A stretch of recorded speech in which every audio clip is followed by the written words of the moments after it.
సోదరుడు స్వామి గారికి, అదేవిధంగా ఇస్కాన్ పెద్దలు ఆయన ఎంతో సర్వీస్ చేస్తున్న చక్రధర్ గారికి, అదేవిధంగా పీయూష్ గారికి, మరి ఈ కార్యక్రమానికి ముఖ్య సంధానకర్త ఆదిశేష్ గారు, ఇక్కడ ఇచ్చేసినటువంటి మరి విద్యార్థులకు, పత్రికా విలేకరులకు అందరికీ ముందుగా నమస్కారం తెలియజేస్తున్నాను.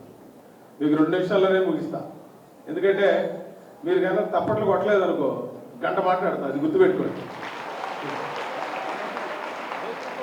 సో మనం అందరం ఒకటి గుర్తుపెట్టుకోవాలి. ఇవాళ అమ్మ కోసం ఒక మొక్క కాన్సెప్ట్ ఎందుకు పెట్టారనేది మీకు చెప్పాలి.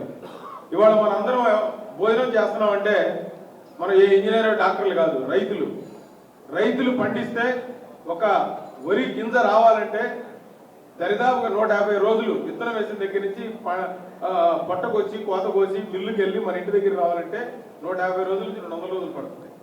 అటువంటి రైతు బాగా ఉంటేనే ఈ దేశం బాగుంటుంది. ప్రపంచ దేశాల్లో మన దేశం ఇవాళ ఆహార ఉత్పత్తుల్లో నంబర్ 1 ఉన్నామంటే మరి రైతు. మరి ఆ రైతు బాగుండాలంటే ఏం చేయాలంటే వాన పడాలంటే ఏం చేయాలంటే అడవులు ఉండాలి. ఇవాళ మనకు 30% ఉండాల్సినటువంటి అడవులు దరిదాపుగా 18% వచ్చేసినాయి. అందుకనే మోడీ గారు ప్రతి ఒక్కళ్ళు కూడా మన తల్లిదండ్రుల పేరు మీద, ముఖ్యంగా తల్లి పేరు మీద మొక్కనాడి పేరు పెట్టమని చెప్పారు. ఇది మన దేశ భవిష్యత్తు, రేపు మీ భవిష్యత్తు. అంటే మేమంటే ఇంకా పెద్దవాళ్ళం, మీరంతా ఇంకొక 40-50 సంవత్సరాలు ఉద్యోగాలు కానీ మీ జీవితాన్ని లీడ్ చేయాల్సిన అవసరం ఉంది. మీకు వాతావరణ కాలుష్యం లేకుండా ఉండాలి అంటే మొక్కలు పెంచాలి. అందుకనే మోడీ గారిని కాన్సెప్ట్ తీసుకున్నారు.